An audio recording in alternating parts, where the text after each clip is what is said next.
Magandang umaga po sa inyong lahat at magandang araw sa atin mga partners. Yes, good morning. Good morning sa ating mga friends, ka-netizens, mga kasama po sa industriya at welcome dito sa Farmers Talk Forum. At kami po ang Team Atobi, handa na po sa inyong magserbisyo. Ang ating topic for today, Pinadaling pag-aalaga at pagpapalaki sa ating isda, hipon at iba pa. So part 2 na. Tulad ng vaname, ulang, swahe at sugpo, super sarap na, super pang magbigay ng kita. tama yun, super sarap. Naman. Oo. Super sarap. Yes. Oo. Kayo ho ba mga kaibigan mahilig kumain ng hipon? Oo naman. Kayo? Oo naman. Oo naman. Isa sa pinaka, high value crab. Yun nga gusto mong kumain, hanggang tingin ka na lang. Hindi. Sa pag-topic natin ngayon, hindi hanggang tingin na lang yung Oo. magagawa natin.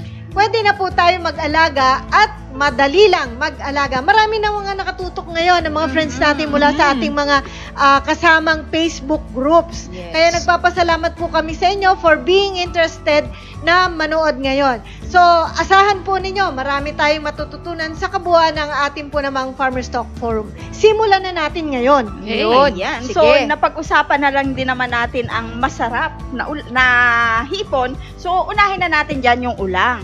Ito yung kapag pumunta kayo ng palengke, so makikita nyo ito. Ito yung kakaiba to sa lahat ng mga hipon na makikita nyo. Kasi ito, malaki yung ulo. Oo.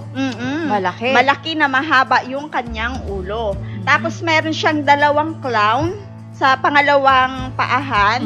So malalaki din yung kanyang mga paa yan. So yan ng kulay niyan ay halos kapag ka maliliit pa, kulay medyo maberde-berde.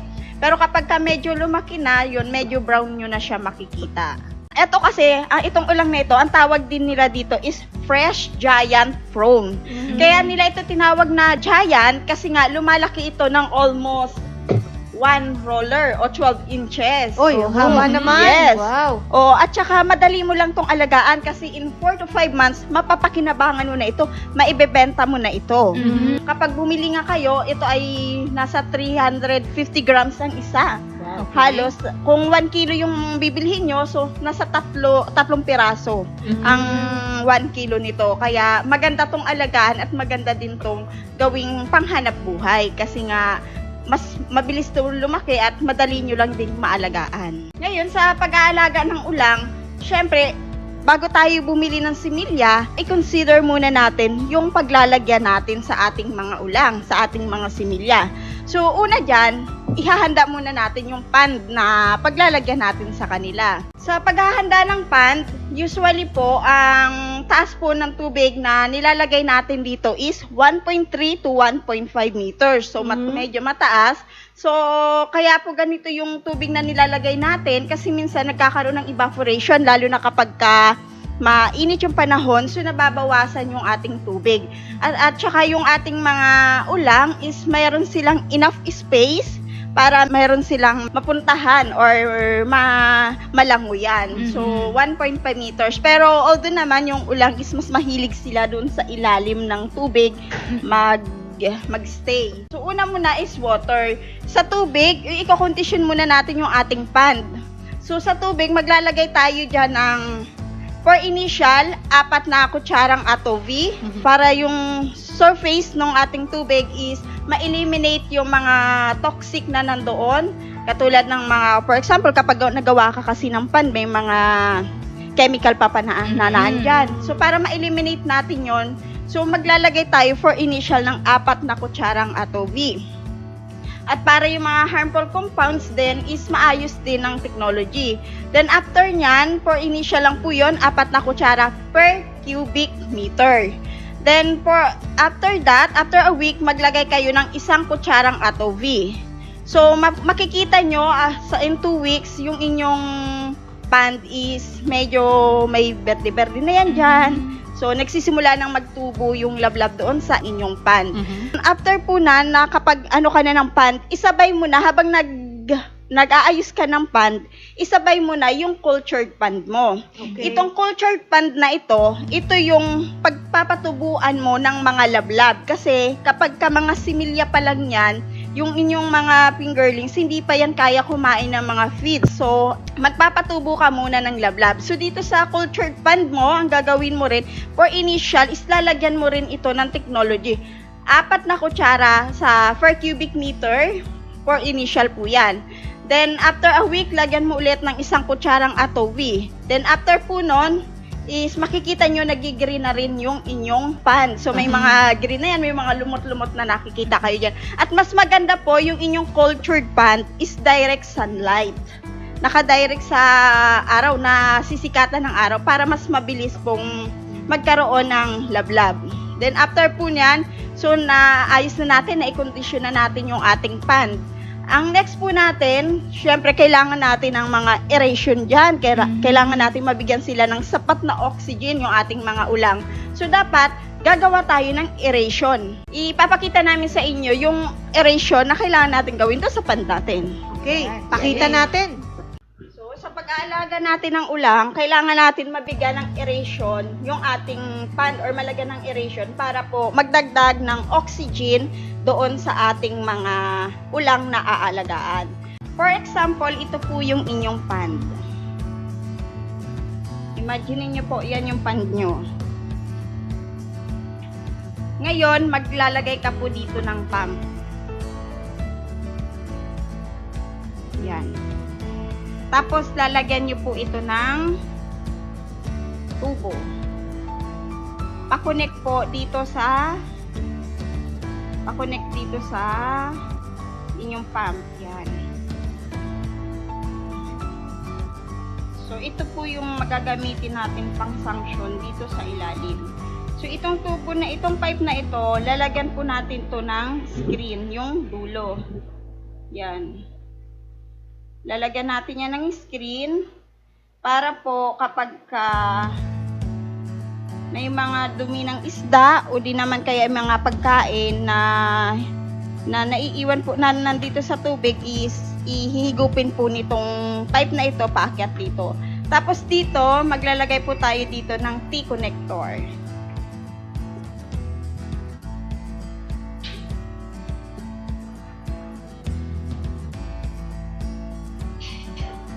Ayan. Maglalagay po tayo dyan ng T-connector. Tapos po is pipe po ulit. Then control valve. Control valve. Yan yung control valve. Then maglalagay po ulit tayo dito ng pipe. Yan. Nasusundan niyo po ba? Yes. Then dito sa dulo, so maglalagay tayo ng elbow.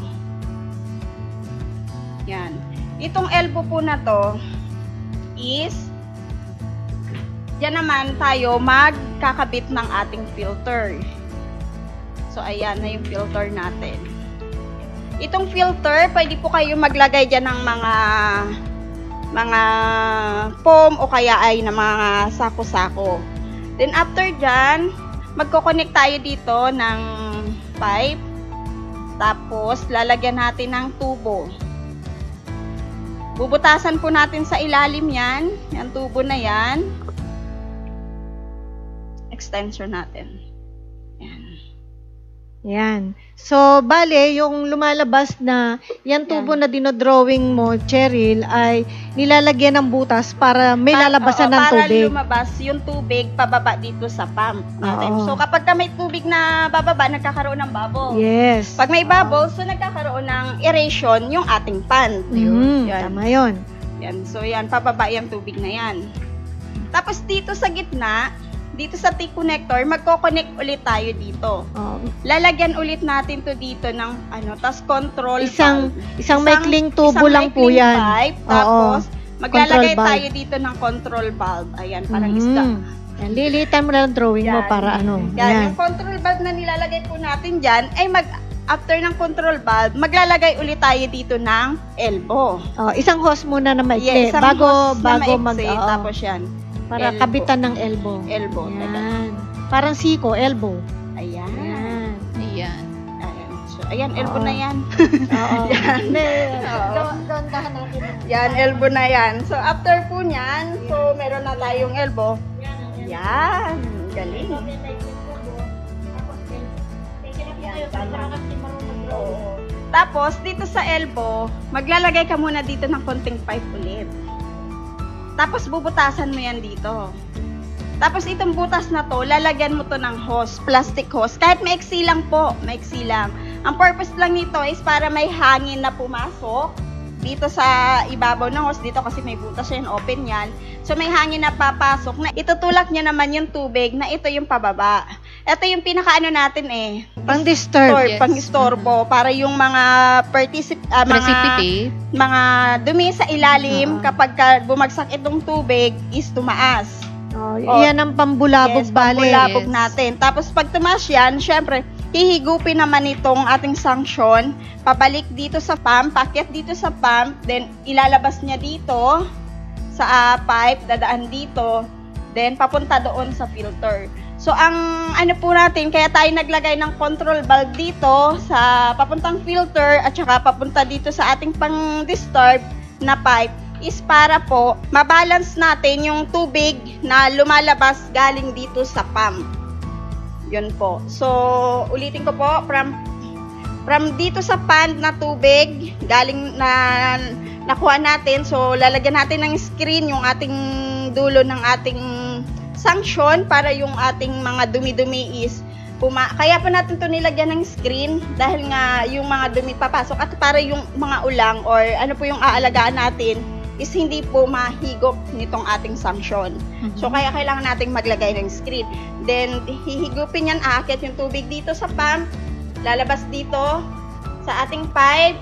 Then, pagdating sa T, merong tubig na bababa, papunta dito sa pond, at merong tubig na pupunta doon sa filter.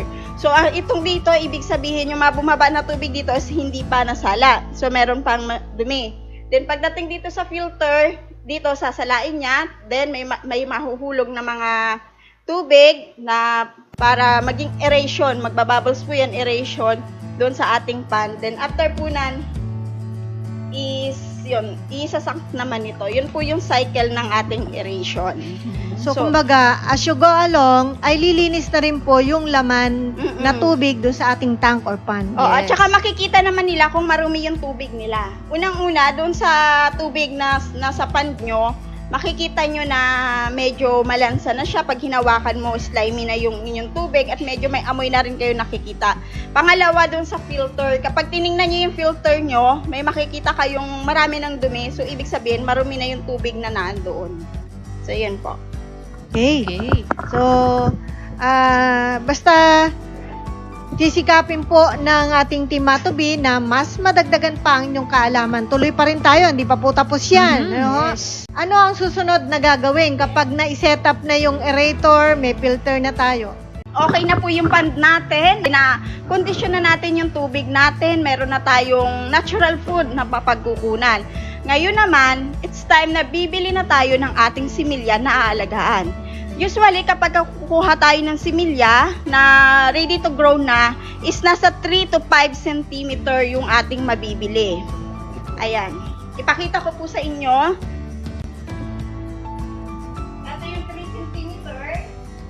Tapos ito yung 5 cm. Okay. 3 at 5.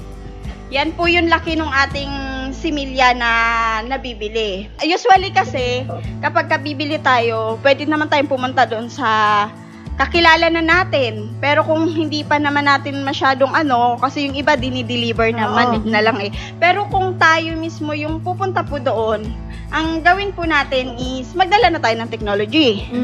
Then lagyan na natin, pagdating doon, pag naibigay na natin yung naibigay na nila sa atin yung similya, lagyan natin ng technology. Ang dosage natin dyan, 1 kutsara doon sa 1 supot. Pero ang paglalagay po, kumuha muna kayo ng tubig doon sa inyong pan o kaya doon sa plastic. Then tunawin nyo. Then bago nyo po ilagay doon sa inyong similya. After po no na nakalagay na kayo ng similya, saka po nyo ibiyahe. So bakit po tayo naglalagay ng technology? Para po yung livability ng similya is masigurado natin na pagdating sa atin is buhay pa rin yung ating similya kasi tinatravel natin ito. Pero kung dineliver naman sa atin yung similya, so pagdating sa atin, ganun din po gagawin natin. Maglalagyan din natin ng 10 grams or 1 kutsara ng atubi yung bawat supot ng similya na dumating sa atin. After po nun, hayaan lang muna natin ng mga 15 minutes. Then after 15 minutes, saka natin ilagay doon sa pan natin. Huwag po muna natin ilalagay or itutubog or pakakawalan doon sa pan natin. Ang gawin nyo po, doon sa natural food nyo na cultured, magsalo kayo doon ng, sabihin na nating 2 tabo. Tapos magbawas kayo doon sa tubig ng similya ng 2 tabo. Tapos, yung galing doon sa similya na tubig, ilagay nyo doon sa cultured pan nyo. Tapos ilagay nyo yung 2 tabo doon sa inyong plastic na may similya. Tapos hayaan nyo lang po yun ng mga 30 to 45 minutes na nakastay doon sa ibabaw ng tubig. Ang purpose po kung bakit ganun is para po mag-balance yung temperature ng tubig doon sa temperature na nandun sa ating similya. After po ng 45 minutes, so dahan-dahan nyo pong ilubog yung plastic doon sa inyong pan. Then tapos hayaan nyo lang po na sila po yung kusang lumabas doon sa inyong pan. Doon sa plastic na pinaglagyan po nyo ng similya. So hayaan nyo lang po yan doon. Usually kasi ang nilalagay po natin sa ating per cubic meter is 4 na similya. Then pagdating doon sa pan natin, alam naman natin na yung ulang is mahilig nga po pumunta sa ilalim ng tubig. So, dapat doon sa pan natin, naglalagay tayo ng mga substrate. Katulad na lang po ng mga PVC pipe o di naman ay mga plastic bottles. Kasi ang ulang is nagpapalit po yan ng shell, nagmo-molting sila. Parang tao, habang lumalaki, 'di ba? Kailangan magpalit ng damit kasi hindi nakakasya. Kapag pinilit mo, mapipigil yung paglaki. So ganun din po yung ulang. So ang ginagawa po nila diyan sa pipe na yan, diyan sila nagtatago sa panahon ng kanilang pagmo-molting. Pumapasok po sila diyan. Kasi kapag ka nagmo-molting kasi sila, yan yung medyo, dun sa kapwa nila ulang na hindi nagmo-molt, attractive yan sila medyo, tawag dito, medyo naaamoy sila, kaya nagtatago sila para hindi din sila makain or yung cannibalism kasi nangyayari sa mga ulang, so para hindi sila makagat or mapinsala ng mga kapwa nila ulang. Kaya naglalagay tayo ng substrate. Pero kung maliit naman yung inyong pan, at gusto mong mag-alaga ng mas marami, pwede kayo maglagay ng mga net dyan. Katulad nitong nasa picture. Ayan. So, ang ginawa nila, para makapag-alaga, gumawa sila ng parang box. Yan. Yung frame na box. Tapos, bawat layer, nilagyan nila ng net yan. So, ang pagitan ng bawat, taas, ng bawat level, is 6 inches. Okay. Yan. So, dito, pwede kayo maglagay ng 6 na net na magkakapatong. So, pwede kayo maglagay dyan. So, 6 na kahon. 6 na kahon. Okay. So, dyan sa bawat kahon, pwede kayo maglagay ng 4 na piraso. Dyan yun na sila palalakihin. Okay. So, ito, ang height nito, kasi 1 point lang ang ating 1.5. tubig. Oo. So, ito ang height na ilalagay natin substrate ay gaano kataas? Maglagay ka na ng mga 1 meter. Yung height na ilagay mo. 1 meter 1 na meter, agad. Okay. Oo. Tapos, yung 1 meter na yon, mag-ano ka ng 6 inches bawat pagitan. Ayan. So, maglalagay tayo ng palapag. Ang ibig sabihin dyan, para po merong parang kumbaga sa mga parang car park lang yan Oo. Yung mga yung mga ulang diyan po hihimpin. Yan. Diyan yung sila ilalagay from fingerlings na hanggang sa lumaki na sila. Tapos kung magpapakain naman kayo, nakita nyo na kapag magpapakain kayo, may sasabit naman yan dyan. At saka para din yung area nila sa labas, hindi din sila maging sa pagkain. Kasi kapag magpapakain naman kayo, may sasabit dyan sa net nyo, so magiging pagkain na rin nila. At hindi sila magiging siksikan. Kasi nga kapag kasiksikan, napipigil yung paglaki. So lagyan natin ng net para mas marami yung maaalagaan natin na ulam. Yun. Okay. So after po nyan, may ulang na tayo, may pan na tayo. So ano naman yung ipapakain natin sa ating mga ulam? Okay. Yan. Dahil nga, maliliit pa yung similya ng ating mga ulang, so hindi pa yan nila kayang kumain ng mga feeds, mga aqua feeds. Tama. Hindi pa kaya ng bibig nila kasi maliliit pa rin yung bibig nila. So for 1 to 15 days, ang kinakain po ng mayan ay mga natural food pa lang. So kaya ang gagawin natin doon sa ating cultured pond is kukuha tayo doon ng lablab, tapos ilalagay natin doon sa ating pan. Okay. Yun. So, kapag ka naglagay tayo ng kasi habang tumatagal, maglalagay tayo ng technology doon eh. Pero yung ilalagay natin, wag nyo basta lagay at hahaluin doon. So, maglagay pa rin kayo sa tabo, tapos ilagay sa kanyo isabog. Kasi yung mga lablab, masisira yan doon kapag ka hinalo-halo nyo. Yun, masisira din yun. So, ganun po ang gagawin natin. So, after 16 to 17 days, so, obserbahan natin yung ating mga ulang. Kung kaya na nilang kumain, saka tayo doon maglalagay ng starter feeds. Then, after nun, hanggang sa laki na sila, 80 to 80 days, pwede na tayo magbigay ng grower hanggang sa maibenta na po natin sila. Yon. Then, ang ulang naman kasi, di ba nabanggit ko kanina na mabenta itong ulang. Oo, pwede mo sarap tong, yan eh. Oo, pwede mo tong i-market. Kahit nga small size pa lang, pwede mo na tong ibenta. Parang swahe na to eh. Okay. Kasi ito, lumalaki na to ng mga nasa 10 cm to 15 cm yung small size nito. So, ang laman nito is mga nasa 60 to 70 pieces. Pwede na pala Oo. kahit maliit, ano? Oo, kasi tumitimbang na to ng 10 to 15 grams, di ba? So, medyo malalaki na ito yung pwede na nating ihalo sa mga pansit natin. Aha. Then, mga medium size, ito, medyo malaki na to. Nasa ano na to? 40 to 80 grams. Aba, parang ano Oo. na yan, extra large na timbang ng itlog. Oo. So, usually kapag 1 kilo, 12 to Laki na, 25 pieces. Then kapag ka-large naman ito, 7 to 8 pieces na lang. Then lumalaki naman to ng 120 to 140.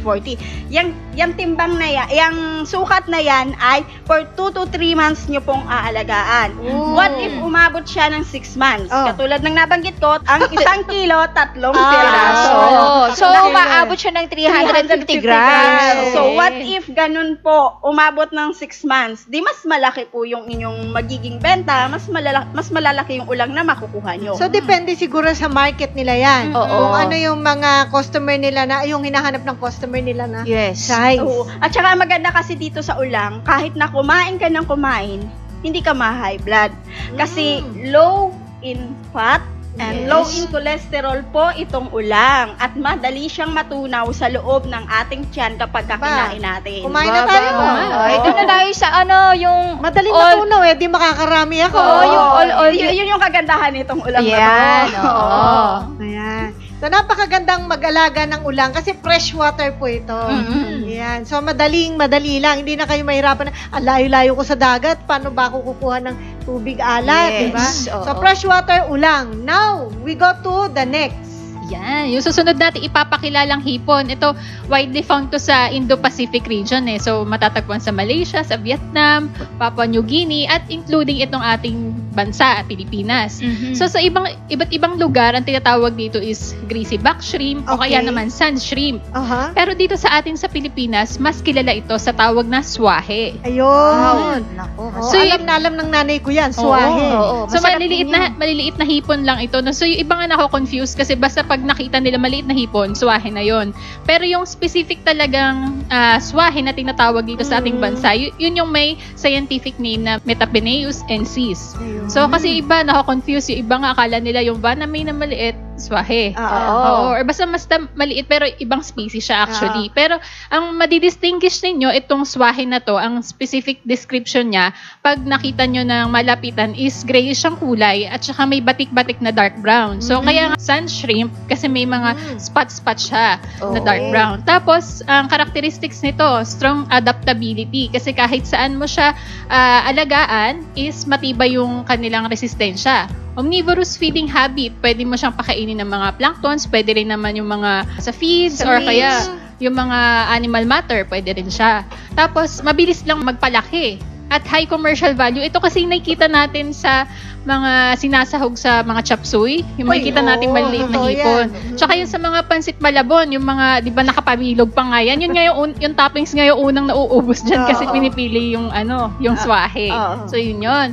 So itong swahe na ito, pwedeng alagaan sa tubig alat or sa brackish water at pwede rin sa fresh water. So talagang strongly adaptable sila. Mhm. Before pala tayo magpunta doon sa ating pag-aalaga, no? Pakita muna natin ano ba yung advantages at benefits ng ating pag-aalaga nito. Ano ba yung health benefits na makukuha natin sa pagkain ng swahe?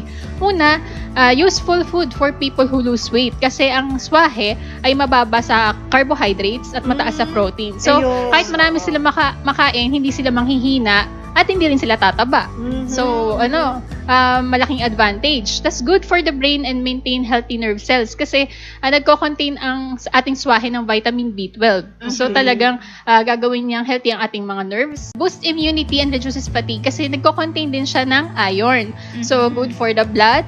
Nagsusupply sa atin ng hemoglobin, yung red blood cells, para, syempre, ito yung nagkikarry ng oxygen throughout the body. So, talagang masustansya nito pag ating kinain. So, punta na tayo ngayon sa ating pag-aalaga. So, bago tayo bumili ng aalaga ang semilya na swahe, so, ihanda muna natin, syempre, yung ating pan or kung tank man ang ating pipiliin. Sa paghahanda ng ating pan, Oo. no? So ang normally din ang at least ang height ng ating water level is 1.5 meter. Mas nabibigyan natin ng enough space yung ating mga swahe para may maiikutan sila. At the same time, may allowance nga din sa evaporation. Kasi pag nasa mainit, lalo na pag outdoor yung ating pan, nag-evaporate yan, nababawasan pa yung ating tubig. So at least, ma-maintain natin yung 1.5 meter na height ng ating tubig. Next, naglalagay tayo dyan ng technology. So sa paglalagay ng technology, sa initial na application is Yes. naglalagay tayo ng 4 na kutsara per cubic meter. So sa pag-a-apply, hindi siya direct na binubuhos doon sa ating Oo. pan. So, Mm. magtutunaw muna tayo ng 4 na kutsara sa isang tabo na may tubig. So, pagka-dilute, hahaluin, and then tsaka natin i-distribute or isasaboy sa ating pan. So, initial yan, 4 na kutsara per cubic meter. And then, after a week, yung susunod nating pag-apply, pwede ng 1 kutsara per cubic meter. Kung halimbawa na outdoor yung ating pan, so, makikita na natin after mga 2 weeks, after natin makapag-apply ng technology is, makikita natin pag medyo greenish na yung tubig or nakikita natin na berde-berde na or parang may mga gagamba na sa ibabaw ng tubig. Ibig sabihin, marami nang tumubong lablab. Ito yung natural food ng ating alagaang swahe. Okay. So, kasi dahil nga sa umpisa, wala pa naman silang kayang kainin kundi yung kanilang natural food which is lablab. Ngayon naman, kung indoor yung ating pond or tank, we suggest na magkaroon tayo ng separate pond na pagtutubuan ng ating mga lablab. Kasi kinakailangan natin ng sikat ng araw o ng kailangan na nakadirect sunlight yung ating pond na tutubuan ng lablab. Kasi kung indoor yan, hindi yan imposibleng makapagpatubo or mahirapan ka para magkaroon sila ng pagkain. So, kailangan na naka-expose sa sunlight yung ating cultured pan para sa lablab. So, ganun din ang application sa pag-prepare natin sa ating pagpapatubo ng lablab. So, sa first application, maglalagay din tayo ng technology. So, 4 na kutsara din per cubic meter ng tubig. Tutunawin muna natin sa isang tabo na may tubig, then hahaluin, then tsaka natin isaboy doon sa ating eco-culture na lablab. Then, after mga 1 to 2 weeks, yan, ma-observe na nga natin na nag-green na siya. So, yun yung kapag separate tayong magpapatubo ng lablab. Okay. Then, yung susunod na application, pwede ng 1 kutsara na lang ng technology. Yan, bakit natin ginagawa yung pag-a-apply ng technology? Kasi let's say na ating pond is mga tarpaulin pond or concrete pond. So, maaalis natin yung mga chemical oxides. So, yung mga alkaline, kung concrete man yung ating pond. Yes. So, manoneutralize. So, Tama. maalisin natin yung mga toxic substances, mapapatay yung mga bad bacteria, at magkakaroon pa tayong mga good bacteria. So, mababalance natin yung kinakailangan ng ating pond water na paninirahan ng ating mga swahe. Okay, so, yan, nakapag-kondisyon na tayo ng ating pond. May option din tayo na habang kinokondisyon yung ating pond, pwede na rin tayong maglagay ng ating mga substrate o kaya ng mga net. No? So, i-illustrate na lang din natin. Kunyari, ito yung ating tank.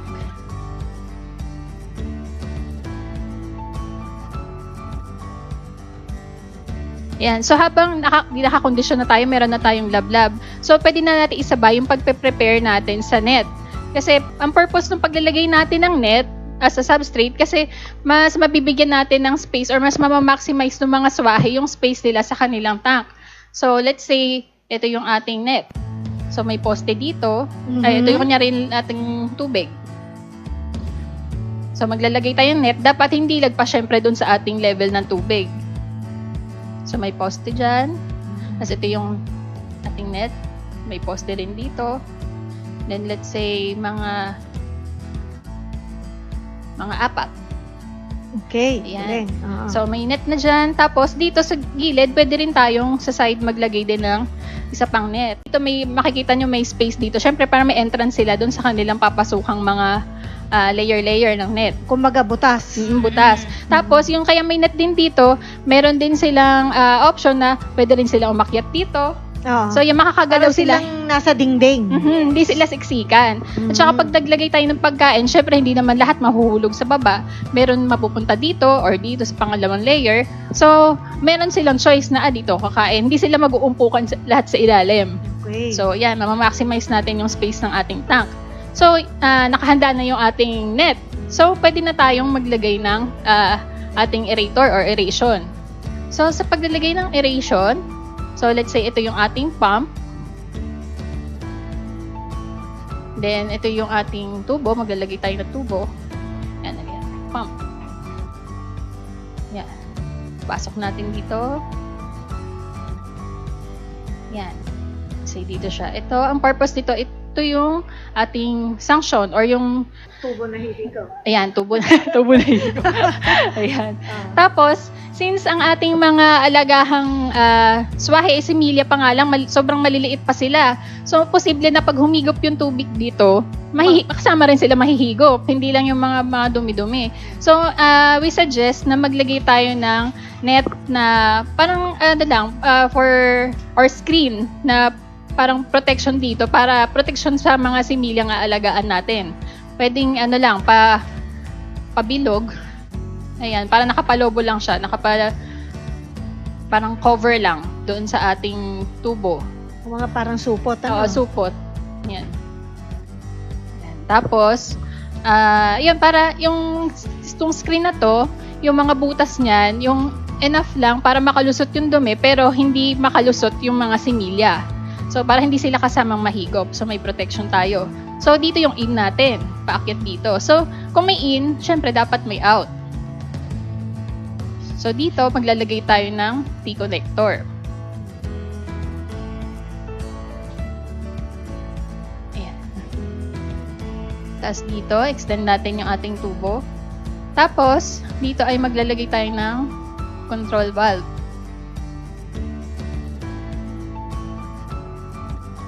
Ay, may explain natin kung bakit. Tapos dito naman, maglalagay tayo ng parang pa-elbow. And then, dito yung ating filter. Filter. Yan. Sa filter, pwede tayong gumamit ng mga filter foam o kaya sako. Dito ilalagay natin sa loob na siyang magsasala ng mga dumi-dumi sa ating tubig sa pan or sa tank. And then, so may out na tayo dito. Then, meron pa rin tayong isa pang ilalagay na out dito. So, kung dito naglagay tayo ng control valve, dito rin ay maglalagay din tayo ng another control valve. Asya ba siya? Ayan. Tapos, maglalagay tayo ng parang pa-elbow dito. And then,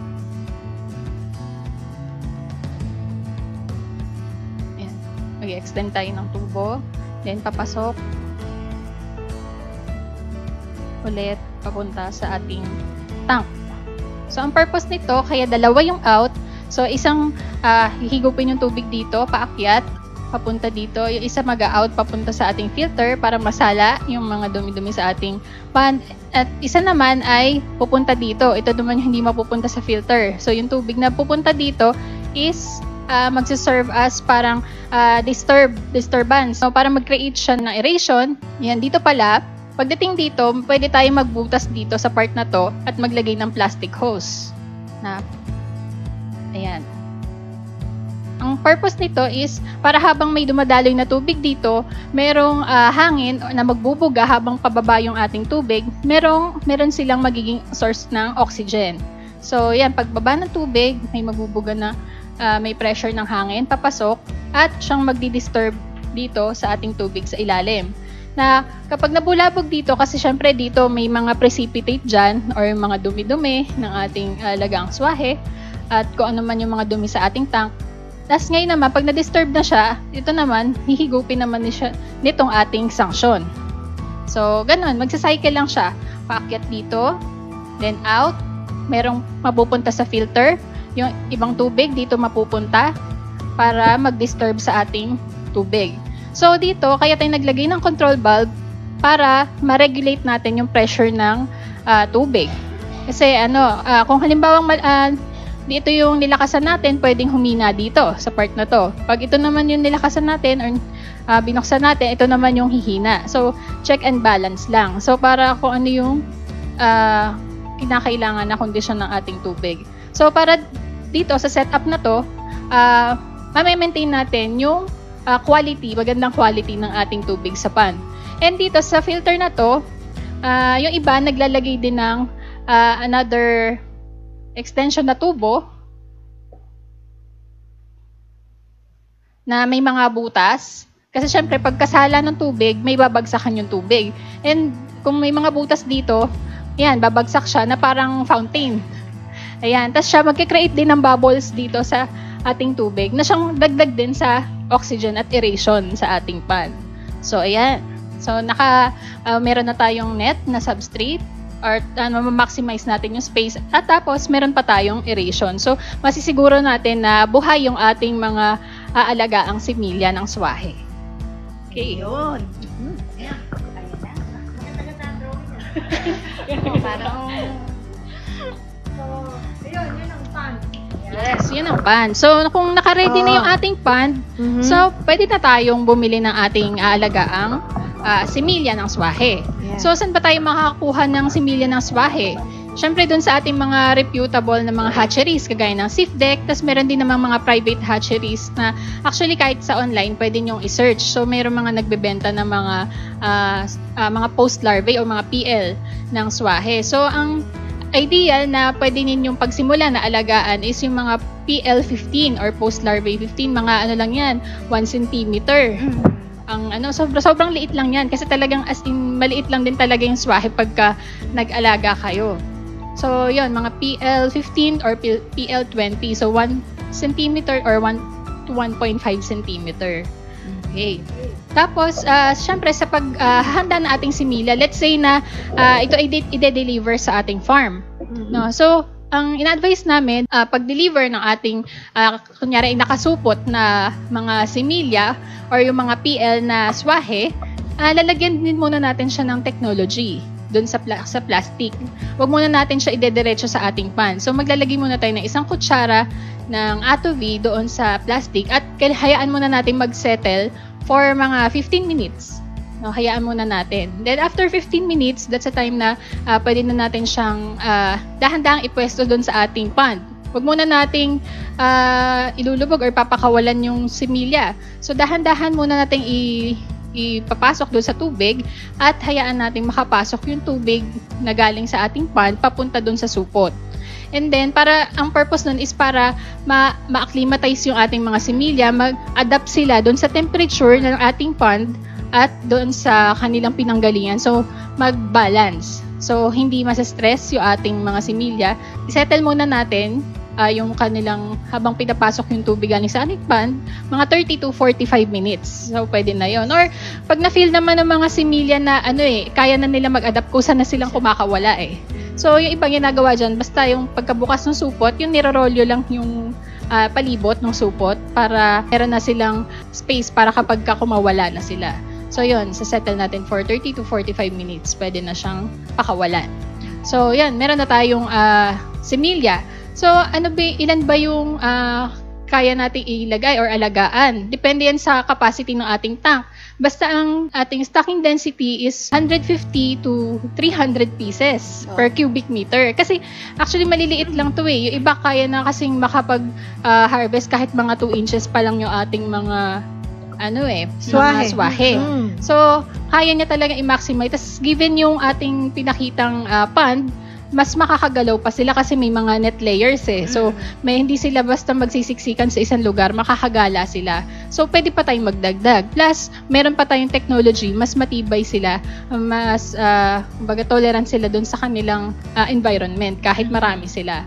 Sa pagpapakain naman, normally yan, syempre, kung similya pa lang, mga PL15, talagang kinakain yan is yung lablab. So, kung gaano man tayo katagal na mag-shift papunta sa feeds, syempre trial muna tayo kasi ma-observe natin kung kaya na ba nilang kumain ng feeds. Let's say kung kahit sabihin natin 1 week or 2 weeks, 2 weeks lang yung pagpapakain natin sa lablab, tapos nagbigay tayo ng feeds, tapos nakita natin hindi naman pala nila kayang kumain na agad ng feeds. So, hindi pa pwede. So, i-observe natin kapag kaya na ng bibig nila na kumain ng feeds, then saka tayo mag-shift. So, yan, normally, pinapakain sa umpisa, mga starter crumble, sunod yung pellets, kapag mga grower na sila, and finisher, pellets din. So, yung pag-shift natin, syempre, based dun sa trial din natin. So, hindi naman tayo basta makakapag-dictate ng days or kung nakikita naman natin na hirap pang kumain yung ating mga alagang swahe. So, yun. So, talagang magta-trial talaga tayo dun sa shifting ng ating from natural food to commercial feeds. So, sa pag-aani naman natin, so actually mabilis lang nga lang mag-alaga nitong swahe kasi by 2 to 3 months makaka-harvest na tayo. Ang maximum na kaya niyang ilaki is 15 cm at tumitimbang ito ng 18 grams. So, actually, yun yung maximum. Pero pwede na tayo mag-harvest ng kahit mga pa lang sila, 1 to 2 inches. Ngayon, kasi may mga sizes pa rin yan. Kahit sabi mong maliliit yung swahe, may mga small, medium, large pa rin yan sa ating merkado. So, ang maximum, kung gusto nyong palakihin siya sa maximum size niya, is yun, mga 5 inches. Yun yung large size niya. Yun, mga 15 nakakalaki centimeter. pala ang swahe ng ganyang kalaki. Yes. Oh, 18 hindi na grams. natin tatawaging swahe yan. Swahe. Swahe. Malaki na eh. Pag malaki. Kasi ang kahulugan ng swahe is small. Oo. Oh, yun ang Tagalog. Kumbaga, yun. choice na lang nila yun kung gusto nilang i-extend Pero pa yung kaya. kayang lumaki hanggang 15 cm or 5 inches. Pero pwede na tayo magbenta katulad nga lang yung mga pang-topping sa mga pang-sahog-sahog, sa pansit. Yan, yung mga small lang yan, mga 2 inches lang yan. So, makakabenta na kaagad tayo. Tapos, hindi tayo mahirapang mag-alaga. Madali Correct. tayong magre-restock ulit sa Ayun. ating Ayun. Yun. Oh, so, diba? paano gagawin nila? Bibili na sila ng swahe. Oh, bumili na kayo kasi magbenta na rin kayo ng pansit. Tsaka ng kasama na yung swahe, di ba? Oh, di ba? So, yan ang swahe. Ayan. Ayun. So, natuto na tayo ulang, swahe. Nako, meron pang 2 ang tabayanan nyo po. Eto na ang kasunod. Ayan. So, ulang, swahe. Syempre, ito naman ang talaga namang hindi naman masyadong popular. Pero ito yung tinatawag na black tiger prawn o simply tiger. Ito yung tinatawag na sugpo. Oh, yan. Hindi pala Sugpo. masyadong kilala yan. Oo. Ito, napagkakamalang parang ulang. Pero makikita nyo yung distinct na guhit niya sa kanyang bandang ulo na kulay black, na medyo kape ang kulay. Hindi natin masyado makita dyan, pero dito dun sa may plato ko nakikita nyo, medyo mamula-mula yan. Na Oo. talaga makikita mo talaga na yan ang parang pinaka-instinct o yung karakteristik ng sukpo. Kasi may mga guhit-guhit na itim. Ayan. Oo. Pag nakakita ka na, wow, sukpo to. Ayan. Oo, So, may- tinatawag din ito o yung scientific name na Pineus monodon. Pineus Yan. monodon. Pineus monodon. Okay. Ano ba yung kagandahan ng pag-aalaga nitong sukpo? Kasi ito, syempre, unang-una, malasa, malaki, at mahal syempre ang presyo nito. Ayan no, nauna na. So, ayan po. At ang pangalawa, ito ay mayaman sa mineral na selenium, vitamin D at vitamin B12. So, ano ba ang merong sa mineral na selenium? Ito po ay nakakatulong para ma-improve yung ating immune system. Okay. So, sabihin natin, katulad ng mga hipon na akala natin mataas yung cholesterol, pero hindi po. Low in fat din po ito, at ito nga mayaman sa vitamin D na pwede nating mapangalaga yung ating mga ngipin, sa mga bone. Oh. Yung B12 naman para makatulong ito sa ating memory. Oh, yung mga nerves, diba? ano Oo, din. meron na tayong mga vitamins na makukuha natin sa ating sukpo. At isa pa, nabubuhay kahit sa tabang na tubig, o maaari ding mabuhay kahit sa maalat na tubig. Ayan. So, nakita na natin yung beneficial nito o health benefit ng sukpo at madali naman itong alagaan. Siyempre, una, paano ba yung pag-aalaga ng sukpo? So, kailangan muna nating paghanda yung palakihan o yung pwede tayong mag-alaga sa pan or sa tang.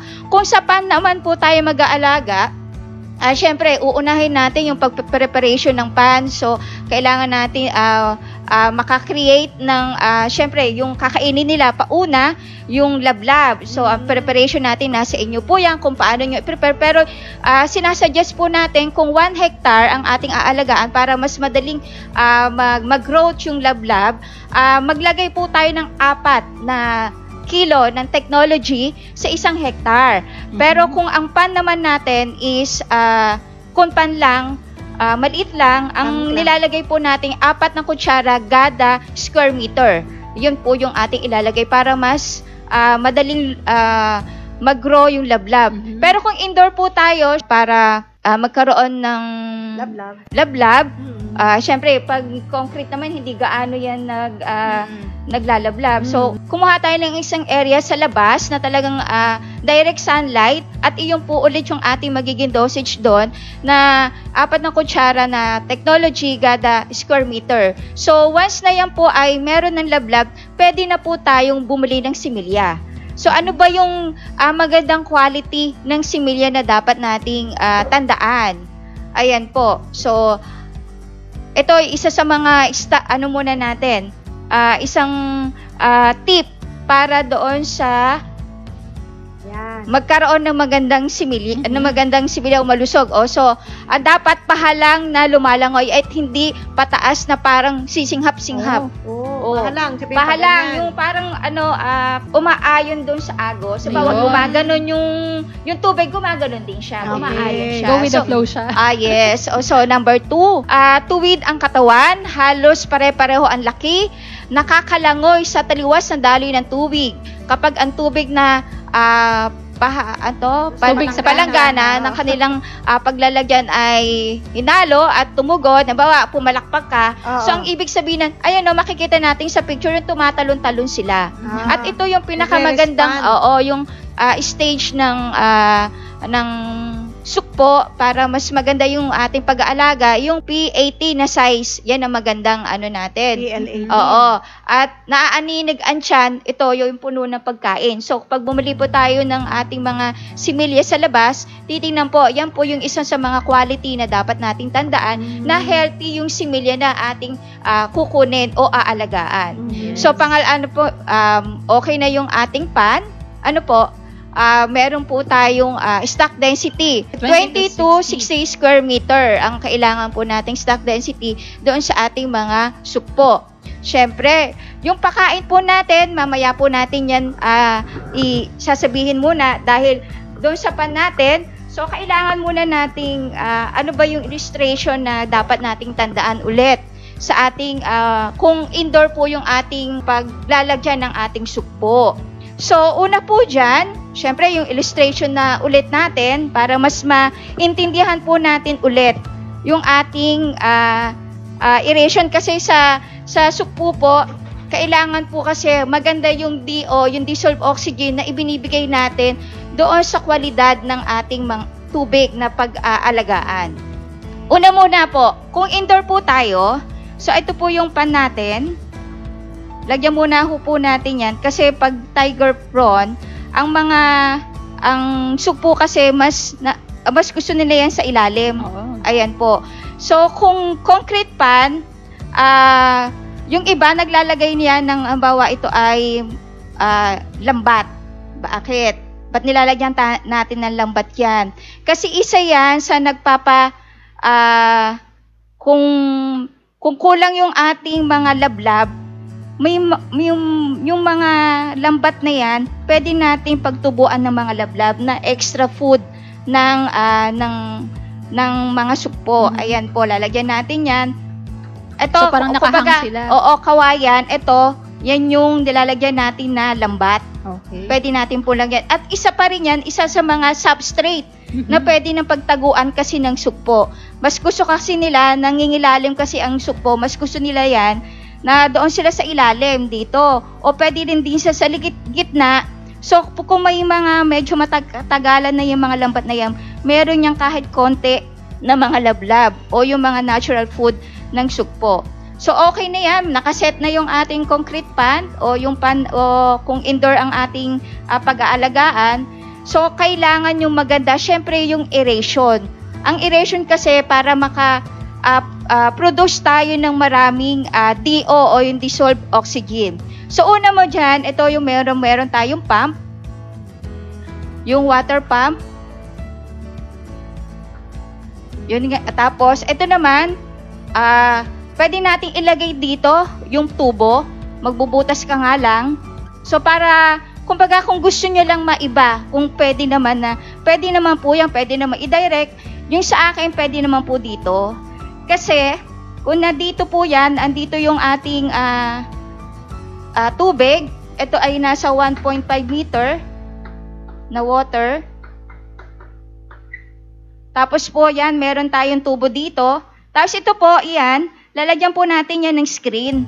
Siyempre, medyo maliliit yung ating sugpo para hindi siya mahigop pataas. Kasi yan, yung pipe na yan, ay hihigop ng tubig pataas, papunta dito sa pump. So, ayan, maglalagay tayo ng pump ulit para lalagyan natin ito ng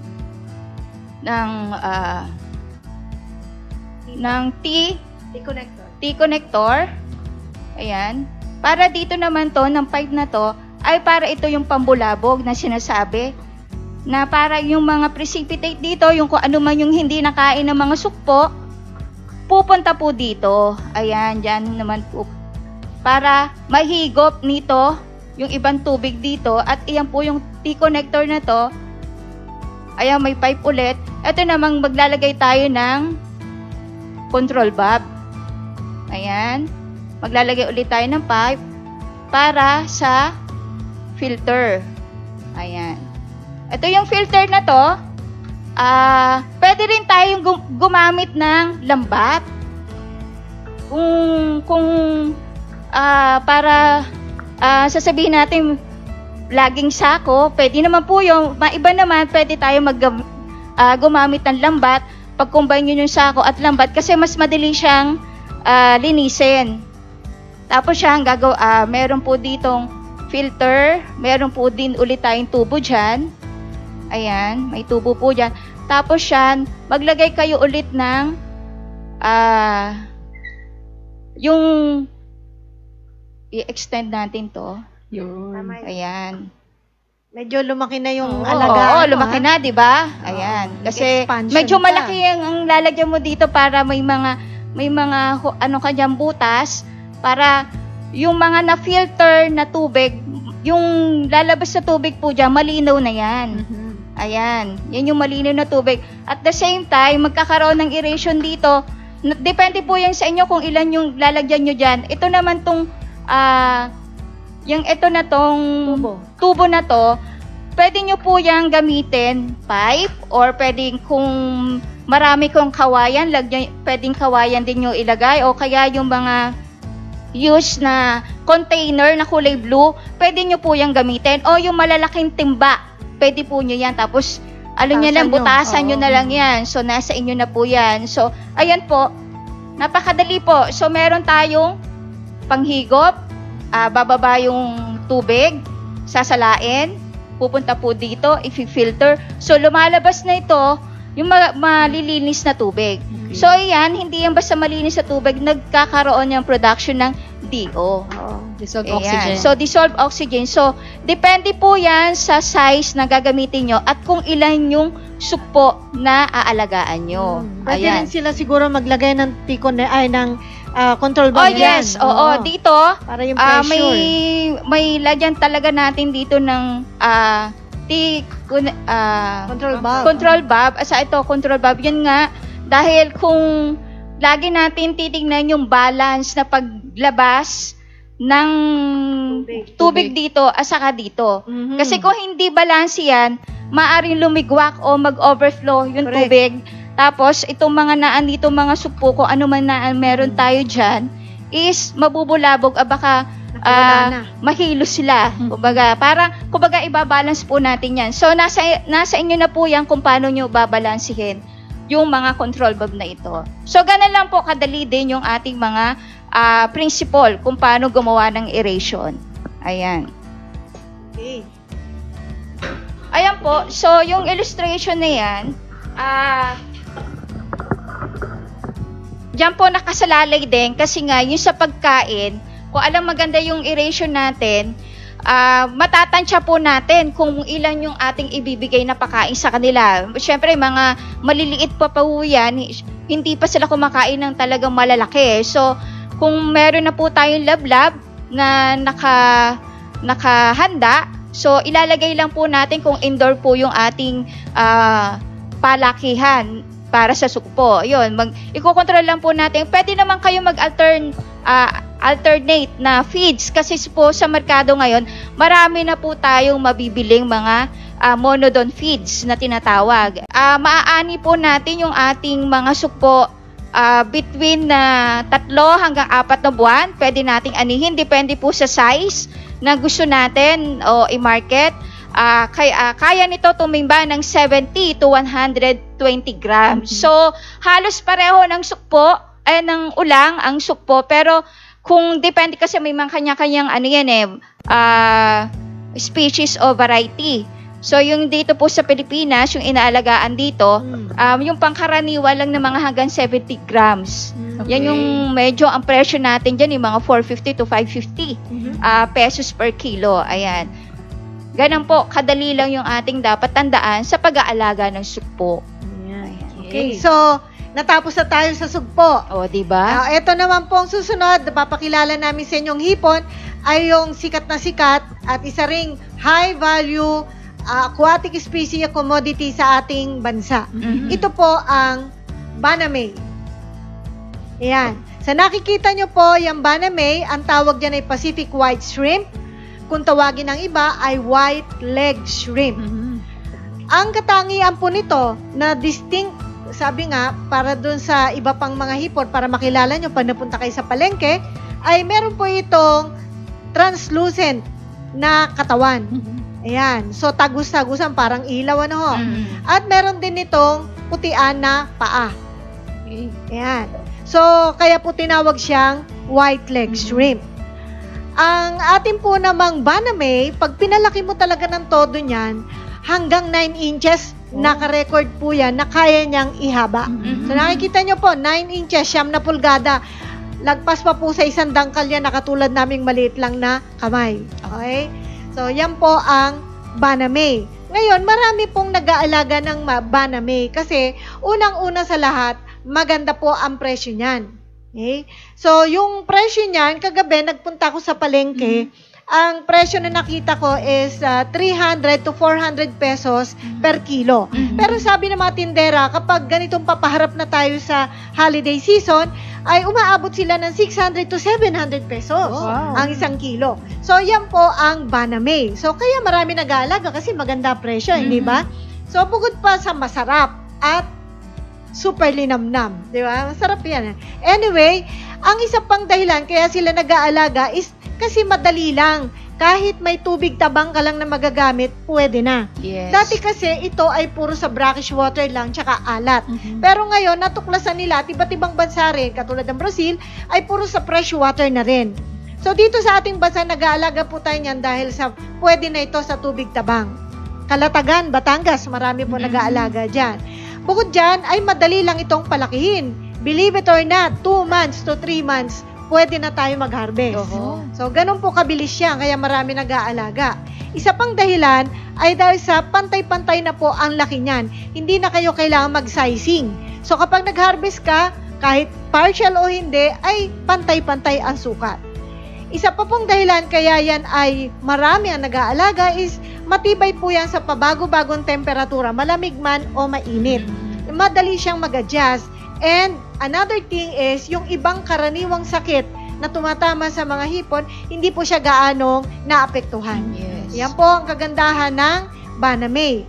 So, dahil nasabi natin na ito ay masarap po, ito po at kinuha natin ang nutrition facts na inyo pong pasadahan sa inyong mga screen na tignan, yan po ang kanyang taglay-taglay, lalo na itong Banamay. Okay, sa omega, meron din po yan, sodium, saturated fat, total fat, calories. Okay?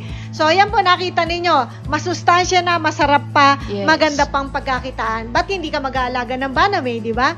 So, ngayon puntahan natin ang paghahanda naman ng tank o pan. Kasi, ang Banamay naman, pwede rin po kayo mag-alaga sa loob ng bakuran nyo. So, pwede kayong gumamit ng IBC tank. Yung IBC tank, yung nakikita nyo yung tangke na puti. Yun po ay 1 cubic meter po ang kayang ilaman nun. Pwede rin naman kayong tarpaulin tank na diniscuss na natin noong nakaraan, canvas tank o yung mga tolda, at saka fish pond, yung pong earthen pond. So, tignan po natin ang mga nais naming hatid sa inyong tips pagdating sa paghahanda ng pond, yung water management at aeration. Bayaan nyo po ako mag-illustrate sa ating blackboard. Okay.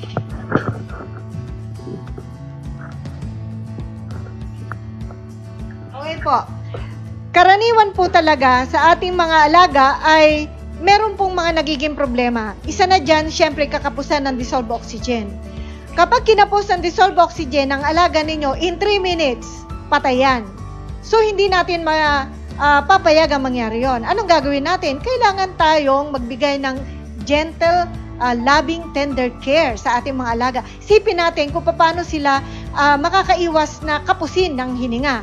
So, dito po sa ating pond or tank, lakihan na natin. Yan po. Tank man yan o pond. Ito po ang ating tubig. Kadalasan po, yung ating shrimp, ito, lagyan natin yung shrimp dito. Ano nga ba yung shrimp? Yan. Wow, yan, ganyan. Okay? So, kunyari, yan po ang ating shrimp. So, itong Banamay natin, natural pumupupo yan. Dumudumi. So, yung kanyang dumi, may taglay na ammonia yan, pupunta yan sa baba. Papakainin natin yan. So, pag pinakain natin, ng halimbawa commercial feeds, meron din minsan na nangyayari na naiiwan sa baba. At yung mga lablab na nakatubo dyan, yan po minsan ay namamatay din. So, ito, pwede rin pong mabulok yan. Lahat ng yan, pwede pong maging dahilan ng pagdumi ng tubig, pagbaho ng tubig. So, ibig lang sabihin, tumataas ang hydrogen sulfide dyan. Yan ang higit sa lahat na nakapapatay sa ating po mga alagang hipon kaysa sa ammonia. Okay? So, pareho pong toxic gas yan, pero mas nakakapigil o nakakablock ng kanilang paglanghap ng hangin sa tubig ang hydrogen sulfide. So, hindi natin papayagang mangyari yan. Para po hindi mangyari yan at ang ating panday manatiling good ang quality ng tubig, kailangan natin una tiyakin na yung pagkain natin ay nare-regulate, nakokontrol, hindi labis-labis. No? Kaya minsan nagtataka kayo, ba't napakadumi ng inyong pan? Kasi hindi nyo nare-regulate yung pagpapakain. Hindi nyo ginagawa ng sistema. No? Basta pakain lang ng pakain. So marami na iiwan dito. So ang susunod pa is kailangan meron tayong sapat na pahangin sa ating mga alagang hipon sa pamamagitan ng good aerator at saka yung paglilinis is filter. Okay, so illustrate natin po ang sistema. Okay? So, nandito ang ating pond, ang ating tank. Natural, kailangan meron tayong water pump. Ang water pump, laging may in and out. May lalabasan ng tubig, may papasukan ng tubig. Okay, dito natin lagyan po, unahin natin dito, kaysa dito. Unahin natin, lagyan natin ng, merong out po yan, lagyan natin yan ng T-connector. Bakit may T-connector? Para makapag-improvise kayo na malagyan nyo ng isa pang tubo rito. Tapos may isa pang tubo dyan, na i-connecta tayo, nilalagyan natin ng control bulb, at isa pang tubo. Tapos, kung sakali man, pwede nyo diretso yan. Papunta sa filter. Pwede din naman yung ginawa natin kanina ng mga kasama natin na kailangan natin lagyan po yan ng isang elbow. Okay. Yung elbow na yan ay ikokonekta natin sa isa pang maikling tubo papunta sa isang filter. Ang filter natin ay pwedeng lagyan ng filter foam. Nabibili po yan puti. At mas madaling linisin yan. Ngayon kung malakihan, halimbawa, pand kayo, pwede kayo gumamit ng sako. Mas madali kasi yun dahil scrub mo lang ng brush yun, ayos na. Lublob mo lang sa ilog, kung may ilog kayo, kaya konting tubig lang yan, ayos na. So, dito naman, sa ating filter, meron tayong kukonekta uling isang tubo, para dyan lalabas yung tubig na malinis, at lagyan natin ng isang PVC pipe dito, na merong mga butas. Nasabi natin na itong paglalagay ng butas, kanya-kanyang style yan. Meron tayong mga nakikita na magkabilang side ng PVC pipe nilagyan ng butas. Kaya ang dating ng tubig hindi straight lang, kundi pa letter B na baligtad. So para siyang may shower doon. Okay? So nasa sa inyo na po yan. Kailangan isang negosyante madiskarte at masistema. Creative pa. Yun ho, ano? So ayan, yan lalabas ang tubig na malinis, mag-create ang bubble pagbagsak sa ating tank o pan. Ito namang isa, lalagyan din natin itong T-connector na isang tubo. Okay? Tapos itong tubo na to, dyan merong control valve. Yung control valve na yan, napakalaki ng papel niyan. Kasi yan po ang magkocontrol ng pressure ng tubig. Kasi paglabas yan, hindi mo nilagyan ng control valve yan, sabog ang tubig mo dyan. Okay? At dito, hindi na halos mapipilter yan pag napakalakas ng agos ng tubig. Kaya meron tayong control valve. Yan ang pampihit nyo, pantimpla nyo sa pressure ng tubig. So, ito po, mayroon ditong tubo. Itong tubo na to, kung gusto po lang ninyo, ay lagyan nyo rin ng elbow. Okay? Para hindi tayo mag-abot-abot dito do sa isang tubo. Yung mga elbow na yun, nakakatulong para magliko-liko tayo kung saan yung gustong papuntahin ang tubo. So, ito po, may isang pipe, pababa, na ito yung alam nyo, mas gusto ho namin na ilagay sa gitna kasi ang Banamay, middle dweller yan. Hindi katulad ng sugpo na nabanggit ng ating kasama, yun naman ay bottom dweller ang sugpo. So ito po ay hanggang kalahati ko lang nilagay. Kasi kailangan ng hangin ng ating Banamay sa gitna. Diyan sila namamalagi, sa gitna. Okay? Ngayon dito po, kung nakikita nyo ating elbow, merong pwede kayong lagyan ng isang maikli din na isang pampipe dyan, yan, may butas, di ba?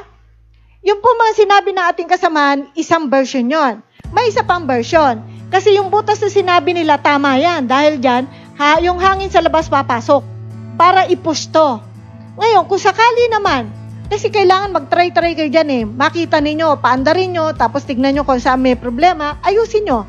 Kung sakali naman, maayos naman ang flow dito dahil sa inyong control valve, dahil ang ating Banamay ay middle dweller, pwede kayong gumaya sa iba na naglalagay ng mga hose. So ito, pwede nyo saksakan din yan ng hose. Yung hose lang po na maliit na ganito, ayan chok, ganyang kalalaki o maliit pa rito ng konti, na babagsak dito. Pandagdag lang sa oxygen. Parang aeration. Okay? Na makita nyo, pag nilaglag niya yan, marami minsan na kalaglag yan na o kaya dito minsan sa tubo, diyan pa sila naglalagay ng mga hose na nakalaylay. It's your option. Okay po? So, para lang madagdagan ang oxygen.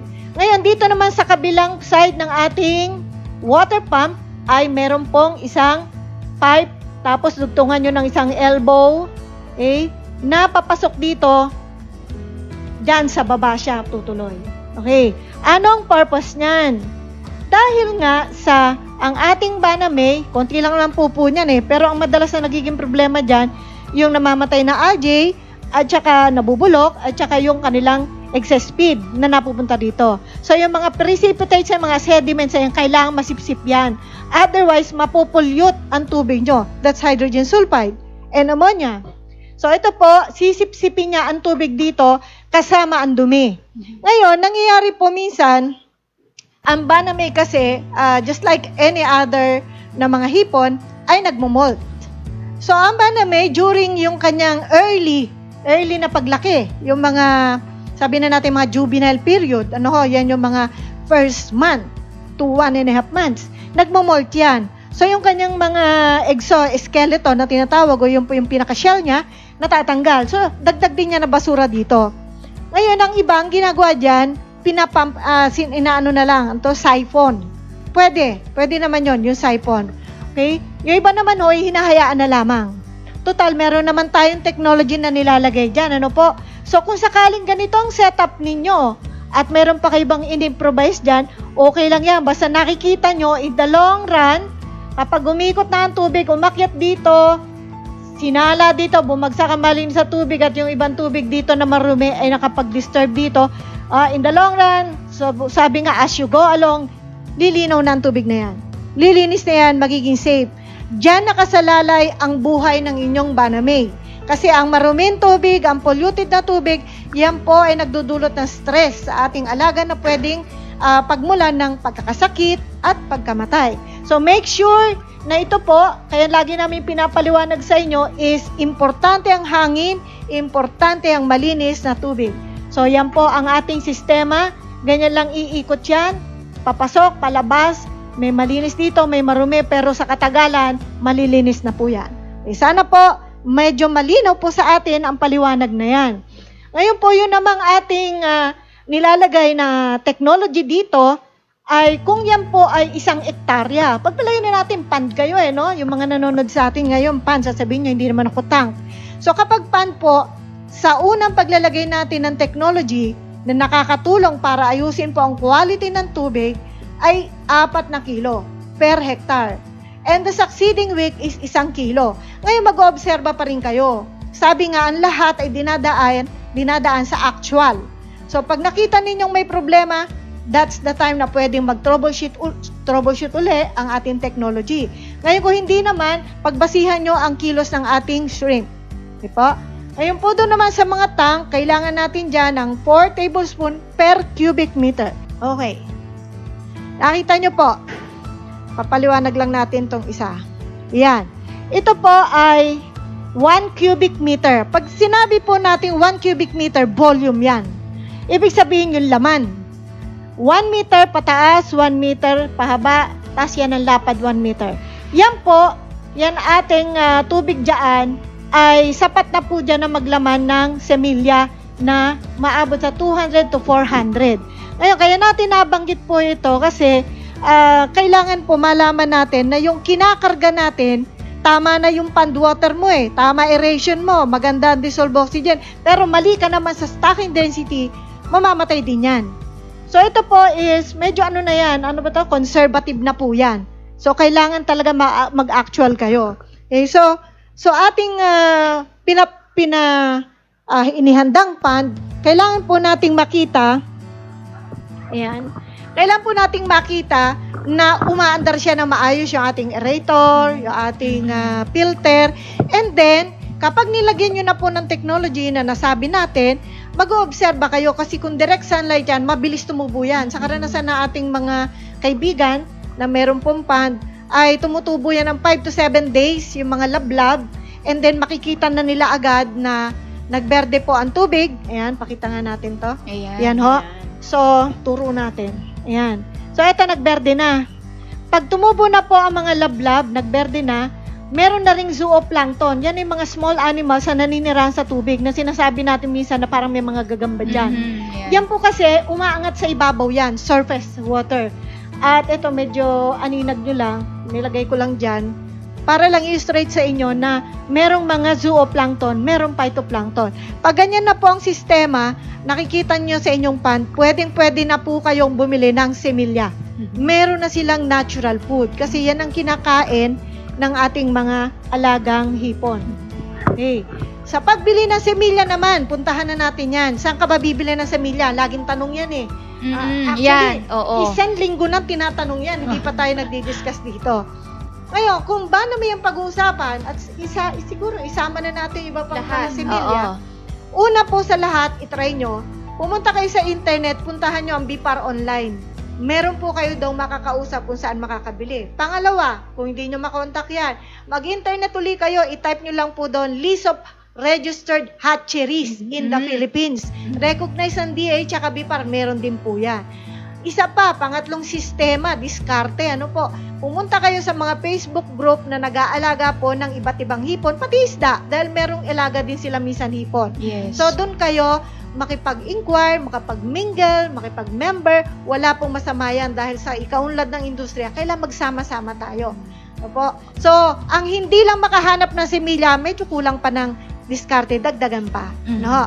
So, dito sa ating Banamay, ang bibili nyo po ay ito. Post larvae PL12. PL is post larvae. Yan po more or less ay 21 days na mula nang mapisa. At ang size niyan ay 6 mm. Gaano ba kalaki yung 6 mm? Oo. Ganito po yan. May dala akong tingting. Yung pundulo nito, yung pinakamalaki, yan po ang 6 mm. Ayan. Oo. Medyo ilayo mo kaya ng konti para ma-visualize. Ayun. Yan. Basta Ang ganyan liit. po. Oo. Okay, thank you. Parang mata lang. Thank you. So, ayan po, may ideya lang kayo na kadalasan ganun lang kaliliit ang nabibili natin similya. Pero, most of the time is PL10 to PL15. Kung makakakuha ng PL15, mas maganda. Mas malaki-laki ng kaunti. Mhm. So, ang makikita mo lang dyan halos yung kanyang gills.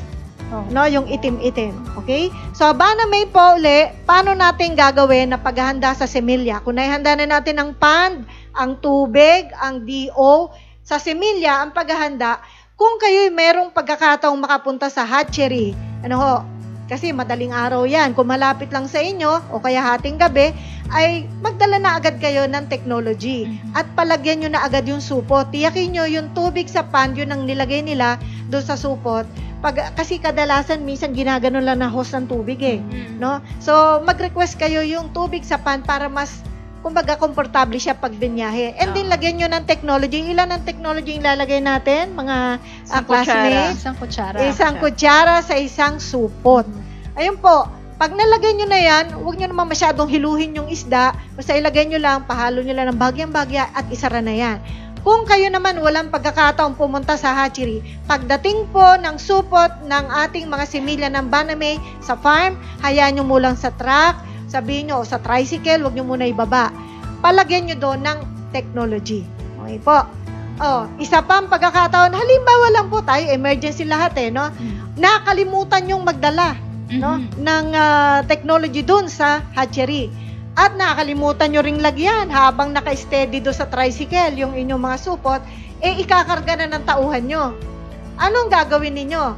Dahil may technology na ang tubig sa inyong pan, mayroon pa tayong solusyon dyan.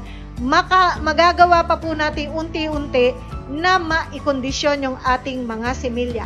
Ang gagawin nyo, buksan nyo ang supot at unti-unti nyo pong ipasok ang tubig ng pond nyo na may technology doon sa supot na mayroong similya. Hayaan nyo lang po na makakondisyon sila bukod pa doon sa klima ng inyong pond water. And then, makikita nyo naman na okay na sila, unti-unti nyo nang pakawalan. Ang Banamay po, mga 1 to 2 days, di nyo makikita yan. So, ang ibang style, naglalagay ng isang maliit sa gitna ng pond na parang box na merong covered by net. Para doon nila nilalagay. Para obserbahan nila yan in 1 week kung yan po ay mamamatay. Pag may namatay dyan, ibig sabihin yung kabuuan ng pond kung saan sila, kasi tumatagos naman ng pond water, may problema. Pero kung kayo po ay naka-technology, hindi nyo na kailangang gawin yan. You can place your similya direkta sa ating pond water. O yan, maganda pong assurance niyan. Okay? So, naihanda na natin ang similya, nailagay na natin. Okay? Sundin nyo lang po yan, 1 cubic meter, 200 to 400 ang stocking natin. And then, sa pagpapakain, natural food yung ating lablab, zooplankton, phytoplankton, at commercial feeds. Kung commercial feeds po ang gamit nyo, sa Banamay po, usually 2 weeks nakalablab yan. Pagdating ng ika-3rd week, papasok sa 3rd week, nag-uumpisa na tayo mag-introduce na commercial feeds. We give Primash. Ang Primash po, nilalagay natin usually sa ating mga tray. Yan, may tali po yan, at hanggang inilulubog yan sa baba. Meron po yung nakikita kayong bato, no? Yan, may pabigat. Kasi pag hindi mo nilagyan, baka umahon din yan. So, yan po, nilalagyan po natin ng feeds para po magsilbing feed monitoring tray yan. Inoobserbahan natin at the end of the day kung ilan ang naubos para alam nyo kung gaano karami lang ang ipapakaing feeds nang hindi kayo sobra-sobra magpakain. Yan yung tinatawag na feeding trial. Correct. Oo. Tama po. So, ito po ay pwede nyong gawin kahit hanggang sa kumakain na sila ng mga starter feeds. Yes. Po. So, ganyan lang po. Pwede hanggang grower feeds ay ipakain nyo sa ating semilyang banamig. Pagdating ng harvest time, yung iba po, 15 grams, 20 grams, nag-harvest na. Iba naman, 30 to 35 grams, saka sila nag-harvest. Ang paraan po is limas. Nililimas na po ng todo. Okay? Yan po ang gamit. Pero kung sakali man, katulad ng isang kaibigan natin sa internet na nakikita natin, pinapanood din naman natin ang videos niya, si Cholo. Okay? And I talked to him na pinanood ko yung kanyang video. Eh, natutuwa ako. Kasi siya naman, nagsiselective harvest siya. Because kung ano lang yung pangailan ng customer na kung ilang kilo, yun ang kinukuha niya. Nilalambat lang nila. At yung lambat may tali, so parang duffel bag, hilahin mo lang, magsasara na. Okay. So, mga sistema po yan na binibigyan namin sa inyo, lalo na yung mga baguhan pa lang sa pag-aalaga o magsisimula pa lang. So, itong pag-harvest po, pag nakita nyo na yung tamang size na gusto ninyong i-harvest, mag-harvest na. Ngayon, kung sakali man, kinuha nyo lang yung alaga, walang paglalabas ng tubig. Pwede ba yon? Magkakarga uli ako? Pwede po. Kasi maglalagay uli kayo ng technology. Ganyan po ang pag-aalaga ng Banamay, isa sa high-value aquatic species commodity sa ating bansa. Ayun. Okay? Ngayon, meron minsan na mga nanonood sa atin ngayon na nag-aalaga at may problema. Ito yung mga karaniwang na-encounter natin na sakit sa hipon. No? So syempre, meron mga viruses, so including dyan yung white spot disease. And then sa bacteria, merong vibriosis, filamentous bacterial disease. And sa fungi, merong black gill disease, hepatopancreatic microsporidiosis. At sa mga parasites, meron naman tayong cotton shrimp at saka gregarine disease. Ilan lang yan sa mga karaniwang na nagiging sakit ng hipon. Kahit anong klase, mapaulang yan, mapasukpo, mabanime, swahe. So, kung tayo ay maintain ng technology, bihira natin o hindi na natin mararanasan yan. Kasi nga, ang ginagawa ng technology, so talaga nire-regulate yung quality ng tubig. So, kung may excess po tayo dyan at kahit tayo may filter, talaga namang nadadagdagan yung aeration, yung DO na tinatawag, which is yun ang kailangan ng mga hipon na meron doon sa ating pag-aalagaan o yung pan, mapafish pan man yan o matangke man yan. So, kung doon sa mga nag-aalaga, ito ang nagiging problema. Actually po, meron na po talaga tayong mga user na nagme-maintain lang ng ganitong technology ay hindi na nila nararanasan. Maranasan man nila, madali nilang ma-prevent yung mga ganitong problema. Lalo na yung iba na may alagang hipon tapos maliwanag na maliwanag sa gabi. Yan. Luminous, bacteria. Bacteria po yan. So, kayang-kaya po yan ng technology basta yung mga protocol masunod lamang ninyo. Yes, oo. Kung meron po kayo nais na itanong sa ating pong tinalakay ngayon at meron pa kayong nais na ipaabot o i-share, please do it. At tayo po naman nagwe-welcome ng mga ganyang pag-share ng mga kaalaman. Feel free to us, message us dito po o kaya tumawag kayo sa amin. Yes, pwede po kayong tumawag sa amin, 0917-540-8887 at 0939-917-2858. At syempre, pwede rin kayong directly na mag-message sa amin sa aming Facebook page, Atovi Nanotechnology. At isa pa po, pwede nyo pa rin maging isang option yung ating Facebook group na Livestock Agri-Aqua Troubleshooters Organization para po dun sa mga naghahanap ng pagsisimula ng pag-aalagaan ng mga similya. So, pwede po kayo mag-post ng inyong mga tanong at pwedeng may mga members po na nag-aalaga or may mga private na hatcheries na pwedeng makapag-recommend sa inyo kung saan makakakuha. Of course, yung ating YouTube channel na Team Atovi. So, i-visit nyo po yan. Lahat ng mga episode namin dito sa Farmer's Talk, naka-upload po doon. At saka yung mga ibang videos namin na mga user na inspirational talk nila, mga iba-iba pang mga videos. So, i-visit nyo lang at huwag kayong kalimutang mag-subscribe. Ayan. Maraming salamat po. At kami po sa Team Atovi ay malugod na pinararating sa inyo ang aming buong pusong pasasalamat sa lagi ninyong panonood sa Farmer's Talk Forum tuwing Sabado. Ayan. Hanggang sa susunod na Saturday, magkita-kita po ulit tayo. Always remember, Team Atovi will continue to educate, Share and and inspire others. Bye-bye! Noon ay mahirap mag-alaga at kumita. Ubus pa ang oras sa maghapong paggawa.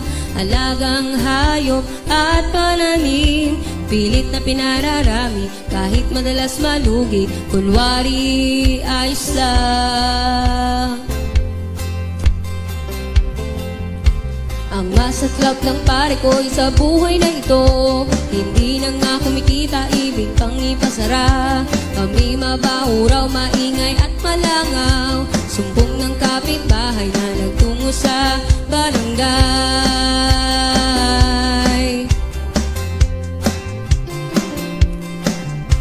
Dahil kailang kumain itong aking pamilya, hindi sumuko, hindi nanghina ang loob.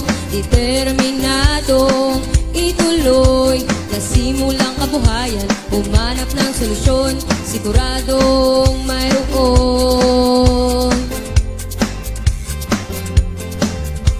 Tanong dito, tanong noon, ako'y hilong talilong na. Pati internet pinagod sa katatanong, hanggang sa matunton mga nagsiyasenso. Tanong ko sa kanila, paanong ginawa nyo? Oh, oh, Adobe, Adobe Technology, Adobe, Adobe Technology, Adobe, Adobe Technology, Adobe, Adobe Technology, Adobe, Adobe Technology, Adobe, Adobe Technology. Ngayon ay totoong kumikita na ako.